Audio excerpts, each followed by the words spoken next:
Hello, and welcome to the Radiant Mission Podcast. My name is Rebecca Toomey, and I am here with my amazing co-host and sister, Rachel Smith.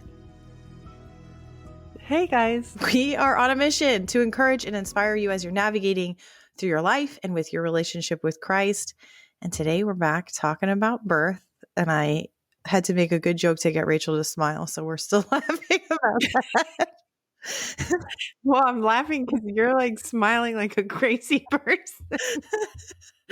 Yeah, I'm smiling like Brooke did when I took her to get her first haircut. And then after, the lady's like, Brooke, smile, do your after picture. And she looks so wacky. Oh my gosh. And now that's our picture forever. Yeah, that's cute. Mike was like, her hair does not look right. I'm like, it's just the angle. It's just the way that she's doing things here. Anyway. And the smile. And the crazy smile. Welcome, everybody. We're back talking about God's design for birth. And last week, we left off. Rachel's baby has now been born. And she went through a huge journey with that whole thing, as we know, because we just heard the story. Yeah. So now what? Now you have a baby, and it's your first baby that you've had in a couple of years. You haven't had a newborn around the house. How's that been? How you feeling? Careful. No, it's there's ups and downs. Every day is a roller coaster. So yeah, we'll get into all that. But last time we kind of cut off at me catching my own baby, snatching him out of Chris's hands, his grasp. His one and only job. No, so I wanted to talk a little bit about how recovery has been, or how it was. I mean, now I'm 7 months postpartum. Yeah, because from a vaginal birth, you've had 2 C-section recoveries, right. Which, how different were the two? How different did you find it recovering from a C-section to now? Like, it's because it's different. It is not the same. Right. Yeah. So to go back to the story to kind of just describe how recovery was like right from, the get-go. So he was born in May in the afternoon. His name's Haven Samuel. I don't even know if I said that, and his actual birth story is his name. So yeah, as soon as he was out, it felt like, I've heard women say this before, that you're kind of like high on the hormones, but it was like an adrenaline rush. Yeah, exactly. But there was just so much adrenaline from how physically tolling it was for me. Well, don't they say it's like running 10 marathons or something? Yeah.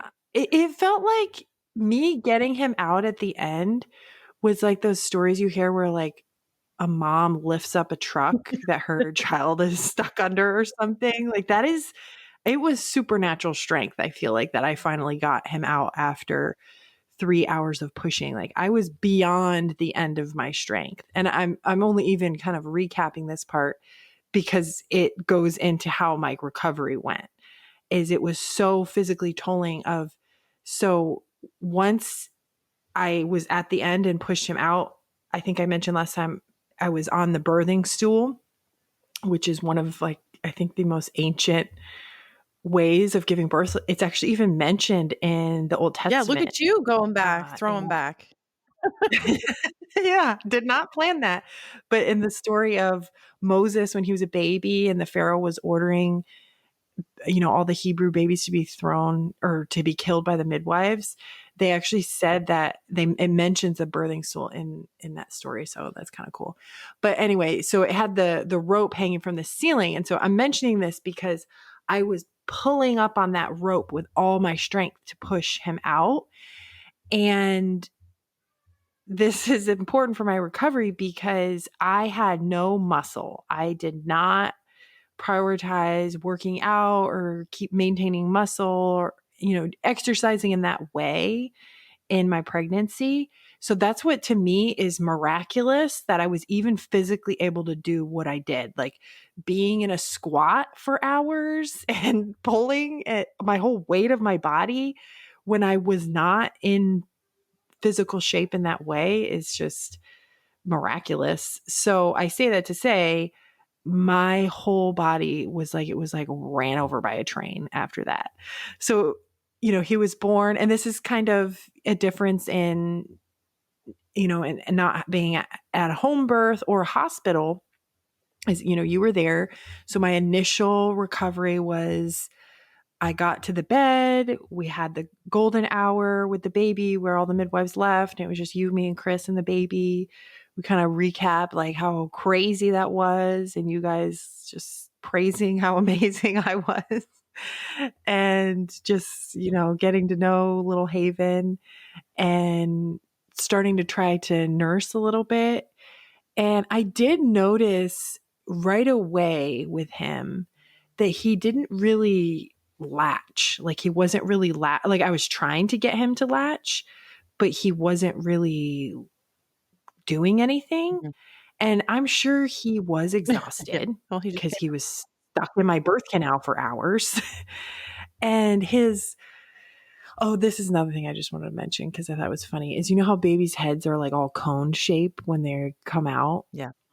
His was cone shape, but like the top Yeah. side of Yeah. his Just head, because of mhm. the way he was coming down, he just had a huge lump on the side of his Because he head. was asynclitic. He was coming out from Right. his, which means his head was like Exactly. coming out. Yeah.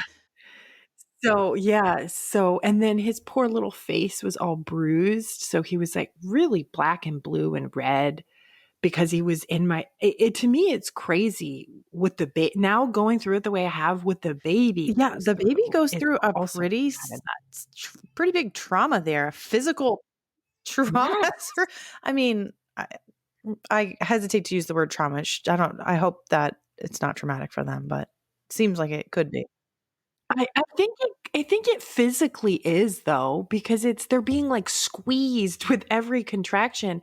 And I did kind of want to touch on this because it's going to play into how the rest of recovery has been, of answering your question, how it's been having a newborn in the home. Is his birth, while it was great, and I'm so glad we did it the way we did, I really do think it was physically hard on him. And that has played out in other ways in his newborn days. And, we'll get into that in a minute. But so, in the early hour, then I hadn't delivered my placenta yet. See, this is why I'm getting into all this is totally different than the C-sections that I had. Is then my midwife came in to check on us after about an hour. My placenta hadn't been delivered yet. And I remember you asking me something about if I felt like pushing it out. And because I had pushed so long, I'm like, the last thing I want to do right now is I don't want to ever I push again. wouldn't push anything. I don't want to So push I this have a out. quick question for you about your previous births. Being that you had C-sections, did Yeah. you know anything about the placenta? When you had your first and you were having a No. C-section, like, was it even something that you thought about? Because I've talked to people that don't even know that the placenta gets delivered and they're having a baby, or they learn about it when they're having their first baby. They're like, oh, there's something else coming out. So many people have said that to me. Yeah, I remember because in my first birth, Chris and one of my really close friends were in the OR. And I remember her mentioning how crazy my placenta looked. And I hadn't really thought about it. And I asked her to take a picture of it because I wanted to see Okay. it. But I think they took it away or something Of course they did. before she could take. Yeah, they take it away to go sell for $30,000. Yet we can't do that ourselves, their own placentas. So, and then the second time I did think a lot about my placenta because I was thinking about encapsulating it, and then I decided Okay. against that.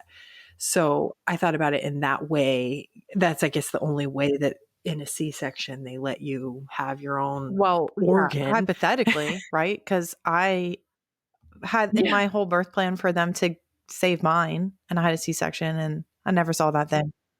Right. Never. They took it and Yeah. never said a word to me. Yeah, it's crazy to me that they can harvest an organ without our consent, Well, and we can't harvest our own organ. without our knowledge of our consent. It's Right. deep in that Yeah. paperwork we sign off on at the hospital. Yeah, I know that we don't read. Exactly. And that's part of the problem.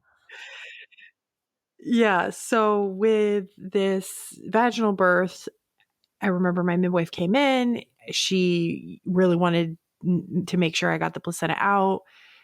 At that point, she asked if she could feel to see if it had detached. She said, yes, it was right there. I could just push it out. I was like, I don't want to do that. So I think she kind of just helped it I'm pretty sure I have squeeze right videos out of or that too. Because I have videos of yes, everything there is. from your There's birth, but I definitely. do remember it. Let me Yeah, show it you want right to now. watch Just it? kidding. No. I I remember it being at the end. Like I remember it being right there, and us having all Yeah. these conversations, and then your midwife just kind of like, it's right here, and she just pulled it and it just plopped out. So Yeah. it was already. Yeah. Which is a big difference. There's a big thing that in natural birth, you should never yank on the cord to try to rip the placenta out because You never that's wanted to some of the be placenta can pulled stay off of the attached. wall because that could cause you to Right. hemorrhage. Yes. Yes. So mine was detached. It was ready to be born because you have to give birth to the Mhm. placenta too. I just wasn't about to. You're too tired And it to didn't. more I one remember. last squeeze. Oh yeah. Yeah, and it didn't, like, feel good to it didn't hurt that bad, but I was so again, my body, I think, was still I had a lot of adrenaline running through it because I don't remember being in, like, a lot of pain then, and so she told me that I didn't tear at all, which is amazing. I think that is part of That is amazing. the quote unquote blessing of pushing for so long is he was right there in and out for so long Stretch. that it I think just that he stretched I that area, yeah, it that didn't space, and like, yeah. exactly. Yeah, so he was 1 ounce shy of 9 pounds, so he was a pretty big boy. As soon as He was he was out, we all guessed on yeah, his that's weight. right. Yeah, he was 8'15", and we all guessed on his weight, and I was like, "I think he's gonna be over 9 pounds or around 9 pounds," because he felt Yeah. big to me. My first was just under 7 pounds, and my second was just under 8 pounds, so he was a full pound bigger than my Well, it's kind he of funny, also my cooked the first 2 were longest, C-sections and they were smaller. you know? Yeah, he did. He cooked a week longer than my second. So, yeah, and so just that initial recovery at the birthing center and then how it works at a birthing center is then you go home. They kind of keep you there to keep an eye on things, make sure blood loss isn't too much, make sure my blood pressure was okay and the baby was okay and all that. And I think we were maybe there for 3 or so hours after he was born. You and Chris ordered sandwiches and we ate. But again, I still like I didn't even really feel like eating. I know people say they're like starving after giving birth, but I just like when I'm like running on adrenaline like that, like I like hunger didn't necessarily exist for me, although I did Yeah. eat. So, I remember so at some point saying to you, "You're almost there. As soon as you finish, you can have a sandwich or something." And your doula was like, "She can have a sandwich anytime she wants to." And I was like, "Well, I have to order it." So yeah, you guys were starving because you hadn't eaten all day, so you were both really waiting. Can you hurry up so we can order hey, let us know when Jersey the baby comes out Mike's? so we can place this order. We're starving. Which I do remember now that you say that. The midwives all ordered pizza for their lunch since he was born around 3 in the afternoon. And remember, I was pushing for 3 hours, so they ordered their pizza, and then I started getting pushy, and so they hadn't eaten it, and it just That's sat right. there because then I everybody was remember occupied someone with coming me. to deliver Because something. That's right. yes, and when you were ordering our sandwiches, when he was finally born, you asked if they want anything, and they said that they had ordered pizza hours ago. It is one of those things So, though that when yeah. you're with birthing mama, like when we were all with you, I mean, we're so focused on things that you're not even really thinking about it. You do get hungry, but then it like kind of goes away. And sometimes you get like unhungry. Yeah. I felt like it was kind of like Yeah. that. Unhungry. I could see you getting unhungry after the things you saw. But then it cycled back around. Right at the end there, I'm like, all right, is it time for us to order the sandwiches now? Let's get this. I do remember you and Chris being very eager to order the sandwiches, and I was just in baby bliss. You're over there enjoying your golden So, yeah. hour, laying in the bed. I'm like, Chris, can I place this now? Are you good? We had it loaded up, ready to go. Anyway. So you did I don't So, even yeah, feel like you ate right away. You were just chill. I You didn't. were very Yeah, I needed to I needed to rest and relax. That's what my body needed after all that I finally was like it was like running a marathon and just getting to the finish line and, like, falling on the ground and I it didn't wanna reminds me of move. the time I did a Tough So I Mudder do without training at all. That's what giving birth is like. So take Yeah, note. If you want physically, to do that's a Tough where I was Mudder at. or like a Ironman competition without ever having any training, then just don't think about birth. And that's what it's gonna be. I'm just kidding. But no, it's true though. That's why we had the episode Yeah. on preparation because preparing is so important because of Yes. how physical it is. There's certain things you can do to It prepare really physically, is. but Yeah, and while obviously it worked out for me, even though I wasn't physically fit, I still would not recommend because what I'm about to get into is then I think that recovery was a little bit harder. Like, I wouldn't say recovery from this birth was a walk in the park. I did not want to walk at all. So in the park or anywhere. I just have heard, yeah, not even to my bed. I just have heard women say that right after their natural birth, they are like feel great and normal. Well, who said that? And I Who just have said heard, people feel normal heard. after giving birth? Because I don't know about that one. Yeah, well, anyway, but I think it was fun, like leaving there, walking out of the door and into the car. Again, I was running on adrenaline and all the endorphins and everything, so I felt fine. I do remember before giving birth being kind of nervous of like, how is just driving home gonna feel when, obviously my down there bits are gonna be not in the best place they've ever been, and I'm just gonna sit in the car for an hour. Yeah. And also it felt weird and unnatural to like put a little teeny baby who was just inside my body into a car seat covered in flame retardants. Like, Like, he's just born. Here, stick him in the right.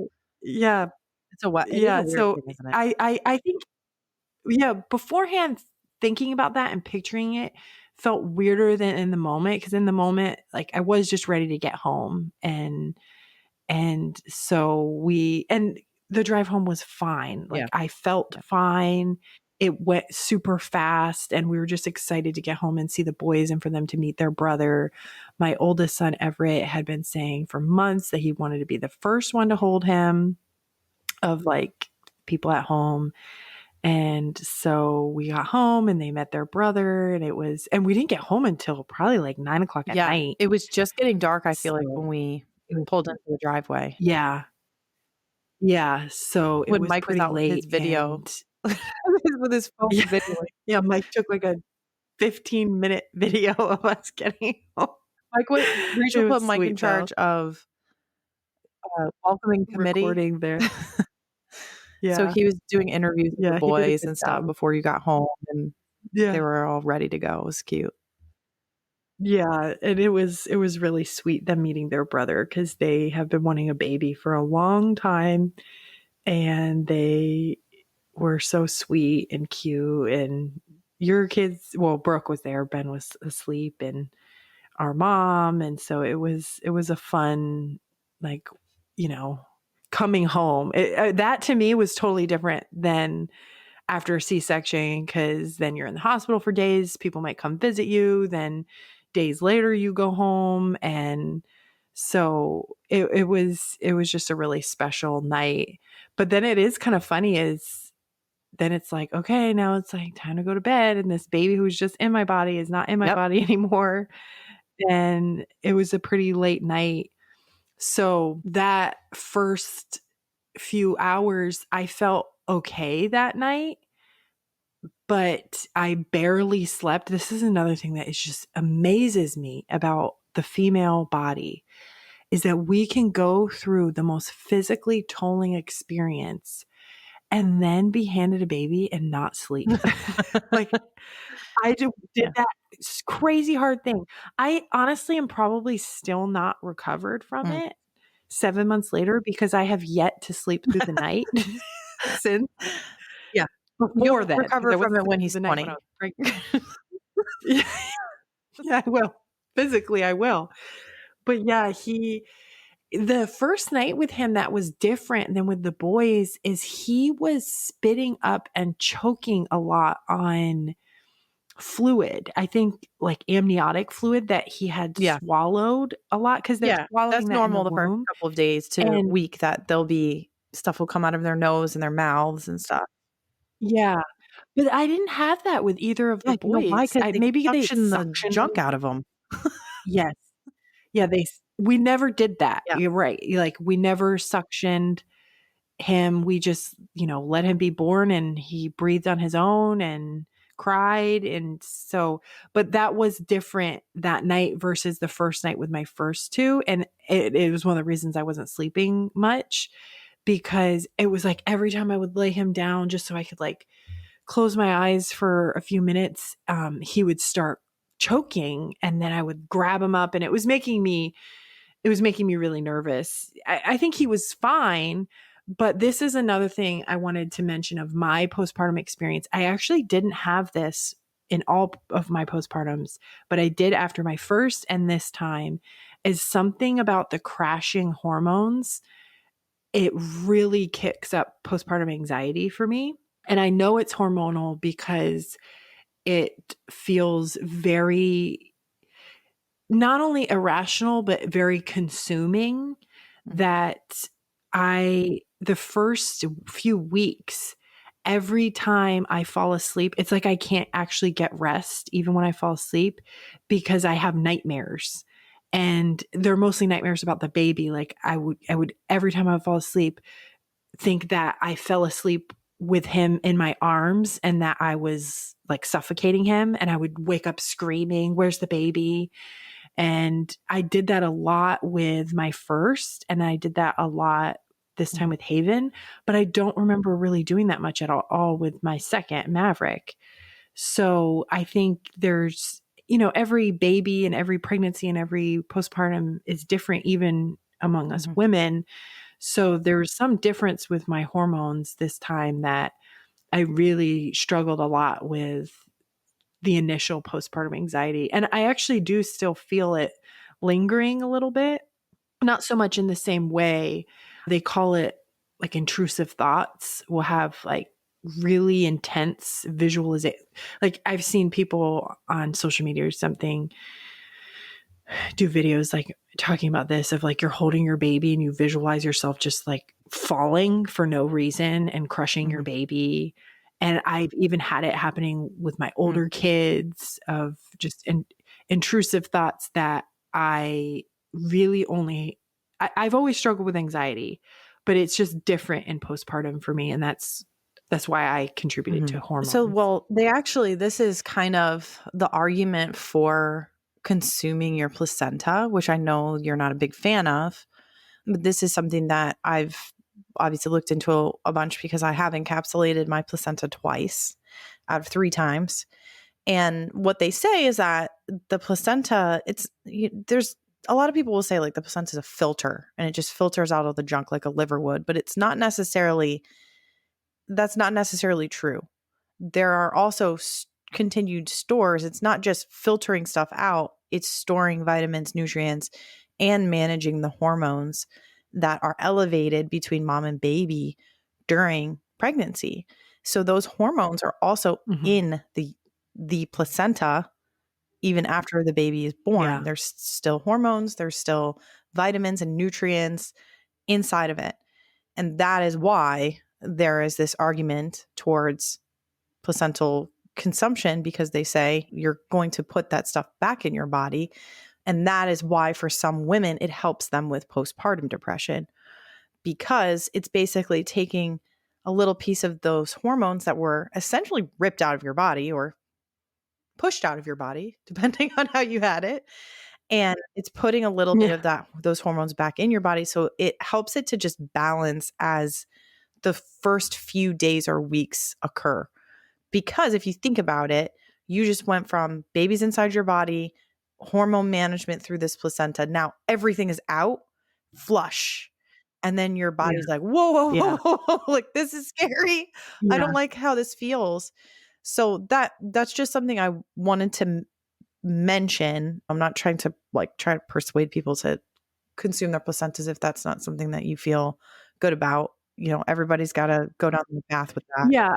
I think it's also worth mentioning with that too. And one of the reasons that played into my decision to not consume my placenta is for the same reason is some women have the opposite Exactly. That's true experience too. Yes. because it affects their, like I've heard this many times with women that consume their placenta that they actually get very ragey, and as soon as they stop taking their capsules Mhm. or whatever they are, Capsules or tincture. then That's all that they do. completely, yeah. So you really don't know how it'll affect you until you do it yourself, because every woman is Yep. The different. first time that I did it So with Ben, I was not feeling so great, and I wondered if it was because of my placenta capsule, so I stopped taking them.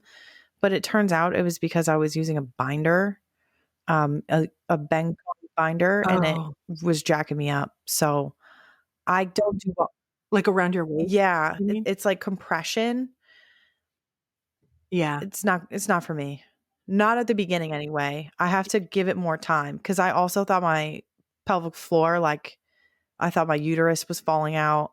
It caused all kinds of Yeah. discomfort for me, to the binding stuff. So I never tried that again because it didn't do well for me then. But I want to mention, aside from just your placenta, there's also some herbs that can help aid in balancing things out. But I don't know if that helped you. Wish Garden has a couple of things. Did you find that those Yeah. helped you at all? I was taking the Wish Garden After Ease.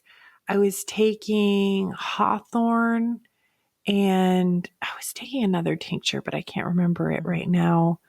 But no, it didn't really seem like, it doesn't seem like anything helps this except for Mhm. time. That to me, it's a part of my body Mhm. healing.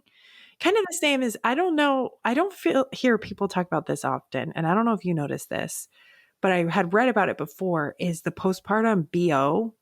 Like your Oh body yeah, gives off, like your smell literally it does. changes. I had never really noticed this before, maybe because I was too being on like the narcotics after a C-section. I wasn't on any pain meds after this one, obviously. Maybe like it kind of stunts some of our sense of smell or something. I don't know. But this time I really noticed it a lot. But there is a purpose behind that. It's the hormones shifting that can really cause you to smell Mhm. really bad. But also the purpose is to help your To baby to learn Yeah. your scent.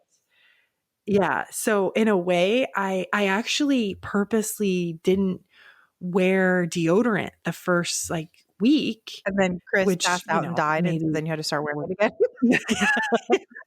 I do actually think he said something noticing, but to me, it felt like counterintuitive to put on deodorant to cover up, not only cover up a smell, but so then my baby is smelling I know, especially that because those from babies are my right there deodorant, in the because armpit too.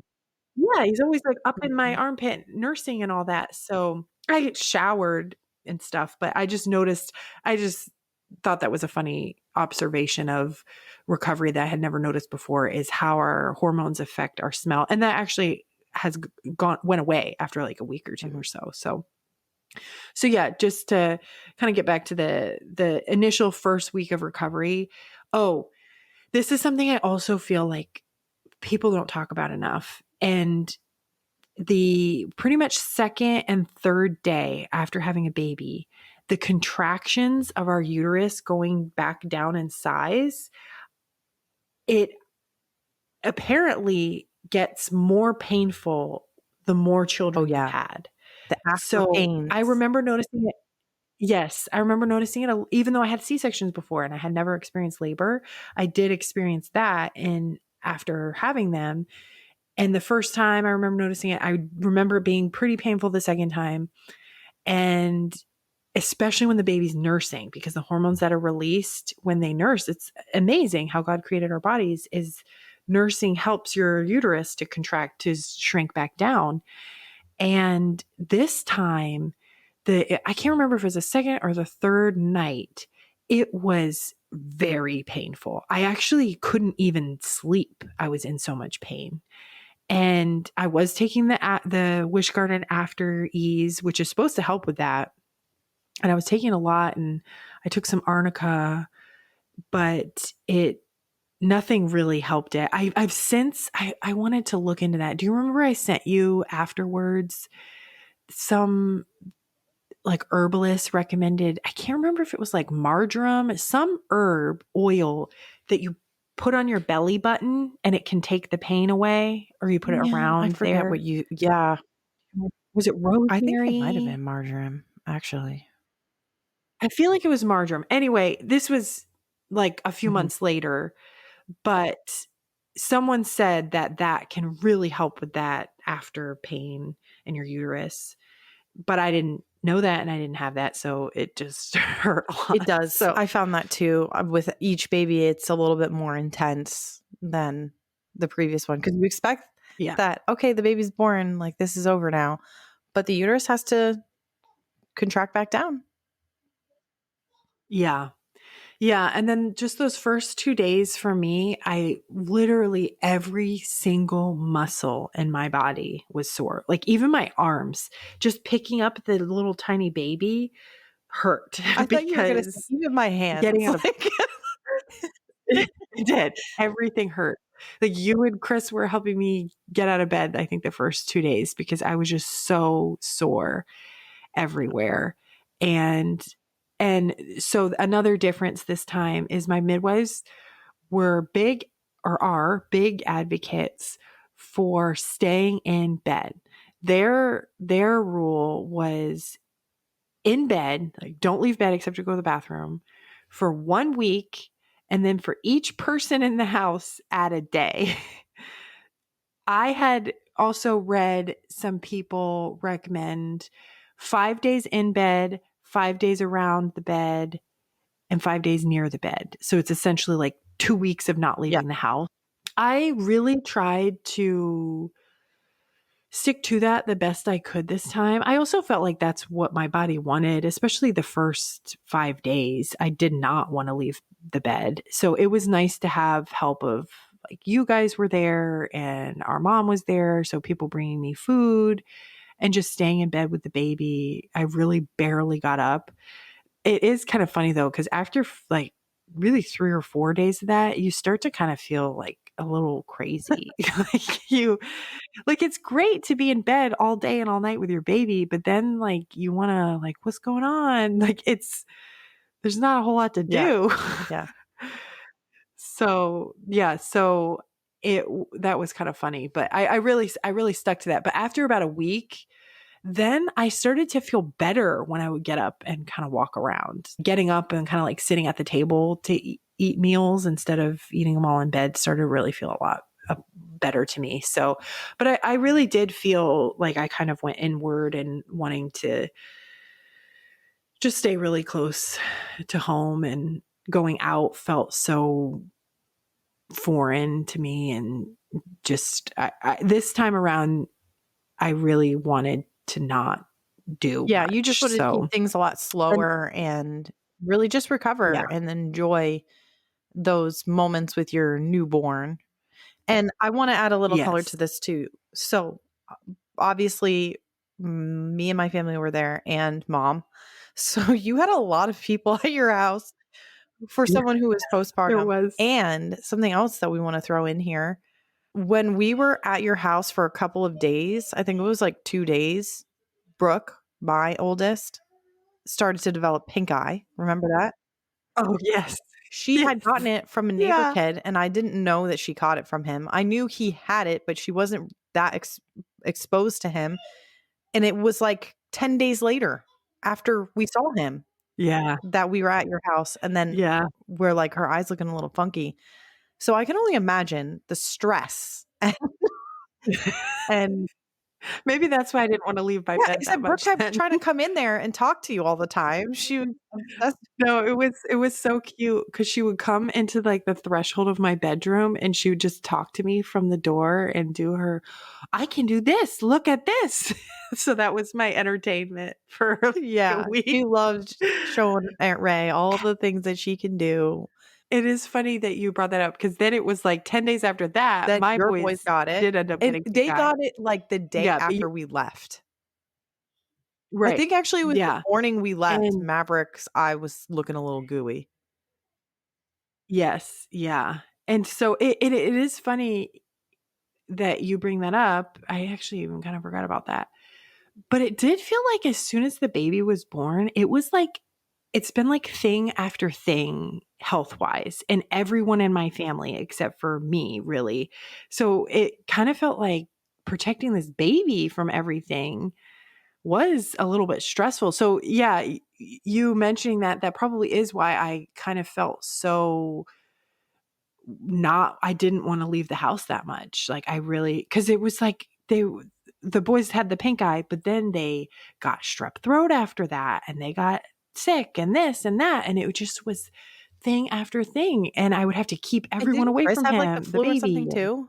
I remember him being sick and saying he he got can't take care of the baby, and he quarantined himself in another room. yes, yes, when the baby was 2 months old, we didn't know what he had, but he had strep, and he stayed in our guest bedroom for, like, 3 nights, and anyway, so it's been thing after thing, and the biggest thing that isn't necessarily health wise is breastfeeding. So we're gonna do a entire separate episode on that because it has been a whole thing. Breastfeeding lessons from But Rachel Smith. yes, but just to kind of touch on how the initial recovery of the birth, how this has played into it is right after Haven was born, my midwife checked his mouth and she said he did have a tongue tie, a lip tie, and a minor cheek tie. And she recommended I immediately bring him to be evaluated for it by a pediatric dentist. And we've done an episode on breastfeeding And before oral ties. with your yes, and we have a whole episode on oral ties, and we recorded that episode with a lactation consultant when I was pregnant, and I had a very hard time breastfeeding my previous two, and I always at first I always kind of thought it was because I had a C-section. Like I didn't release the right hormones, so I never really got milk like I should have. But then as the more I've learned about oral ties, and I really started thinking that I would, really want to look into this time. So as soon as my midwife said that, I immediately was like, I'm not sitting on this because I did not want it to affect my supply. Like I had struggled my first two times. And so I brought him to a dentist that she recommended when he was 1 week old. And she said, yeah, he has a minor posterior tongue tie, but a pretty severe lip tie. And I really had felt like it was affecting his latch. His latch was painful. It did. Oh, I did want to mention that first night he was born when he was choking a lot. One thing I thought that was very strange is he barely nursed at all the first 24 hours of his life. Like I couldn't even get him to latch to I nurse, don't it think felt that like. that's abnormal though. Well, a lot of babies are very tired after they're born and don't nurse a whole lot. Yeah. Yeah, but it was like to me, it wasn't just that he was sleepy. it was that when I was trying to nurse him, he wasn't doing anything. Like he wasn't latching, essentially, is what I noticed. And it took probably 2 days to even get him to kind of latch, but it didn't feel right. And so I took him at a week old to be evaluated, and she did say he had the ties. And it was kind of weird because she, on the one hand, was like, almost like she would just revive, cut them. They do it with a laser right then and there.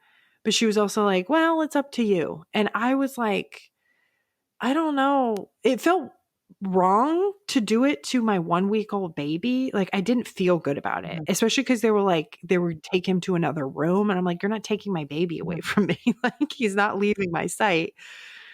But I also, I don't know, this was like new territory for me. So she told me to go see a lactation consultant and have them work with me, because this is a whole thing I've learned that we will talk about in our next breastfeeding episode, that having a tongue tie, whether you revise it or you don't revise it, there is a lot more that goes into it. And there's a lot more therapy that Mhm. babies need before and after having Yeah, a it's not revision. So just that is something clip that it I and it's learned. fixed. There's exercises and stuff too, but we'll talk about that. So Right.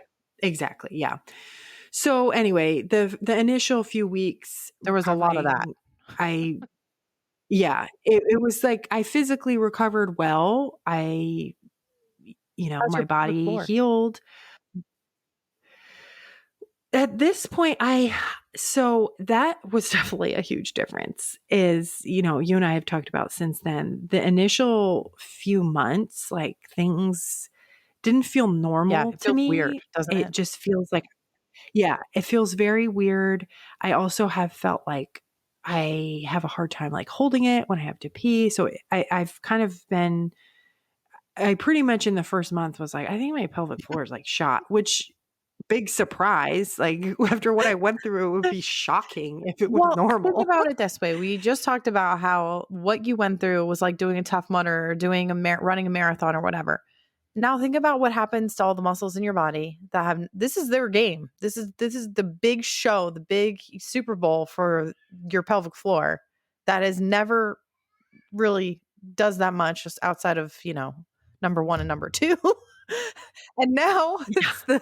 it's the big grand finale. And all those muscles have been pulled, stretched as far as they can go. And now they have to work their way back and heal themselves. I almost kind of think of it like, when you lift weights, that technically when you're lifting weights, you're actually tearing the muscles. And that's why they grow Hmm. bigger.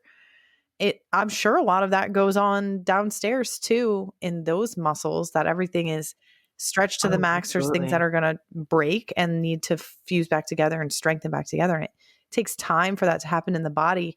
But because it's so weird for us as women to feel that because we're not used to it, I think that's where this comes from, where we're like, I think something's wrong. And sometimes there is something wrong. Yeah. Maybe the pelvic floor Yeah. is too loose or too tight, and there are things that can aid in healing them. So, Yes. Yeah. And I was in the first, like after the first month, I was really like, I even got a recommendation from my midwife to go to a pelvic floor therapist, but my insurance wouldn't cover it. And we had a lot of expenses with Haven, with bringing him to the chiropractor and a lactation consultant and a physical therapist and a craniosacral therapist. And so just a spoiler alert for our breastfeeding episode coming up. There was a point that Chris said, there are so many things we are paying for people to do to this baby just to get him to breastfeed. Like, if it takes this many people to get this baby to breastfeed, is it really worth it? And I was like, yes, we're going to do it. So I did all the things, and all that to say, I really kind of put my own health and recovery on the back burner because, like, financially and time wise, I'm like, I don't have time or energy to go to a pelvic floor therapist for myself. And I I say this though to say, you and I have talked about this. I then didn't go to the therapy, And I was kind of worried about it a little bit for a few months there because things didn't feel great down there. But now that it's been more time, I just really thought about it in the past month that I am physically feeling better, like, and more normal. I'm not noticing the same things. So I think to an extent, like you said, it just takes the body time to heal. Yeah, but we Now, live in, could I what is it called? Bounce back culture, and that's the problem, is that Right, everybody's like, "Oh, exactly. you gotta get Yeah, back to normal within, like, a week, and then that's it." But it takes, I right. mean, you're Yeah. 7 months postpartum now, right? And I'm 5 months Mhm. postpartum, Yeah. and I'm just now starting to feel like my body is starting to feel more like itself, healing-wise, my stomach and Yeah. pelvic floor and all that. But it's taken a long time. It doesn't happen in a minute. Yeah. Yeah, it really does. And I definitely have tried to take it easy because I think another thing is in the bounce back culture is women like 6 weeks postpartum are immediately like working out and lifting weights. And I'm not hating on that. If that's something that is part of your routine before pregnancy and during pregnancy, then the body probably responds really well to that. For sure. Again, to reiterate, I wasn't doing that during pregnancy. So to just take on a workout routine 6 weeks Mhm, postpartum would not have gone mhm. well for my situation. Doing things like that can really not be great for the pelvic floor. So instead, I just do walking and things like that. But now that I actually am feeling more normal physically, I do feel like I'm at the place of like, oh, I really would like to get back into shape because I honestly feel like I'm like 1,000 years old now. I feel like I feel so this is kind of, to kind of wrap up like what postpartum recovery is like. There's the initial where your body has to like piece itself back together, but then there's the grander scheme. Like you're not even recovered really a year out. I feel like so decrepit now because Decrepit in what way? Mentally, physically, both? I just I get up off the floor with my baby and every socket, what are they called? Joint? Like your Your hips. joint? Yeah, joints. Every joint is like popping and cracking, and I'll be like limping for no reason. Like I just feel physically worn down and not in great I'm shape. not laughing at you. I'm So just laughing with you because I'm the same way. My foot is so yeah, bad right now. My left foot, I literally your foot limp hurts? around. My Well, foot I hurts. have plantar fasciitis and it's gotten worse. And like over the last 2 weeks, I I didn't know literally that. limp around here lately. It's bad. This is so weird because you and I talk literally every day about everything. And all this week, every time I get up, I'm limping and I keep saying to Chris, my foot hurts. Something is Yeah. wrong.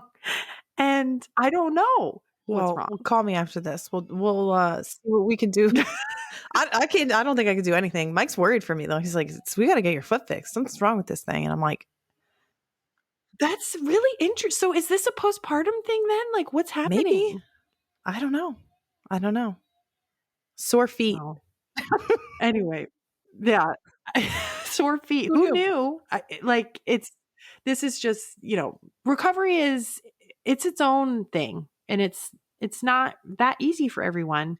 So, would And you say that your recovery from a natural birth has been harder, easier, or the same? so I would Physically, mentally, say, spiritually, rate it. yeah, right. Yeah. Mentally easier for sure. Yeah. I think it has been physically easier recovering naturally from my first C-section, but my second C-section, I did have an easier time recovering. And I do think it was even easier than this natural birth. But I think reasons for that is because I knew what to expect recovering from a second C-section because I had done it before. So it's like mentally I went into it like this is how it's going to go. And a big thing when you have a C-section is you need to get up out of bed pretty quickly after and start walking and stuff. And so I would say this time it was this natural birth was physically a little bit harder than my second C-section initially, like the first few days. But after a week, I do feel physically like it has been much better. Mhm. But yeah, there just has been Yeah. different the struggle. Different Like this struggles. whole pelvic Yeah. floor thing, I didn't have that with Yep. my C-sections. But then again, the mental recovery, I have felt much better. Like I feel, besides the anxiety, which that is a thing, I never have felt like baby blues. I haven't felt weepy. I felt that a lot after my second C-section. Mm. Like I would just Mm. cry about my C-section all the time. Whereas this time I feel really positive. I have felt hormonally like happier and more patient. I mean, now I'm getting to the point, 7 months postpartum where it's come back around to a different struggle because I'm very sleep deprived and tired. So, but I would say the recovery mentally and spiritually has been much better from this. Awesome. All right. Well, what else do you want folks to know about your postpartum experience? Yeah.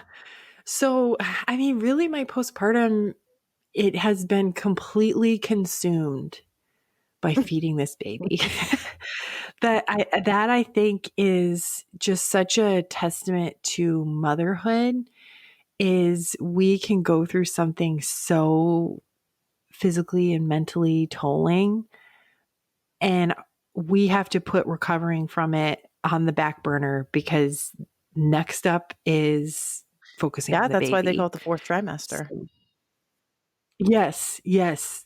And it has been very, very challenging. In some ways, it's been harder than even giving birth. Believe it Hey, or not. that's saying a lot coming from you, who was pushing out an asynclitic baby for 3 hours. Yeah, I know. That's how hard it's been. So, yeah, but no, it's also been really beautiful and just it's amazing to go through it all again. Yeah. That you asked me at the top of this episode, how has it been after not having a baby in the house for so long? And I'm older now. I'd like to think I'm wiser, but I don't know. But I have more experience under my belt, but I'm just kind of more tired. I'm a tired old hag now. It's funny, I hadn't thought But about I will that you started having kids when you were in your 20s. in my 20s, and this is my only baby in my 30s, and I feel it. I That's funny. feel it. I don't have anything to And compare it to because Chris I didn't start is having babies until I was in my 30s, so yeah, and Chris is almost 40, and so he keeps on the really hard nights when we're both like losing our mind because we can't get the baby to sleep. He's like, "I'm too old for this. I'm almost 40." But I did want to say, as far as it being a struggle, having a baby in the house again for these reasons, it also has been absolutely amazing to experience it all again. That I get to experience it with my big kids now because that's a whole different thing. And they're so sweet and helpful. And just seeing, especially my middle son, Maverick, blossom into a big brother has honestly been one of the best things in my motherhood experience is seeing him because Everett already was a big brother. I know he is a great big brother and he's always looking out for Maverick, but seeing Maverick not the baby anymore, I thought that he might struggle but it's just been really amazing to see that bond form. And then also just to get to experience all the firsts again.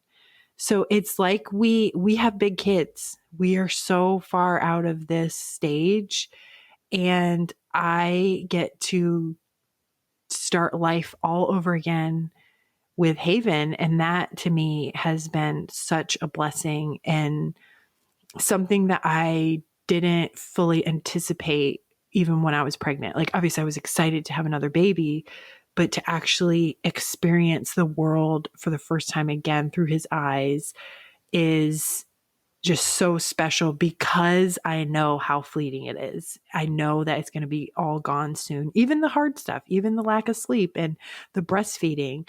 I know all that's going to be gone in the blink of an eye. And I get the privilege of experiencing the world for the first time again. And that to me has been the best part of postpartum so far. That's awesome. Well, thank you for sharing your postpartum experience with us. It's been so cool to see you go through all this and just to see the boys blossoming with Haven too. Like you said, Maverick, it's so cute how sweet he is with the little baby and him getting to be a big brother. So thanks for sharing all this. Yeah, thank you. And if you'd like to follow the show outside the podcast, be sure to follow us on social media. Instagram at The Radiant Mission and on Facebook at The Radiant Mission Podcast. And today Rachel is going to be closing us out. So go for it.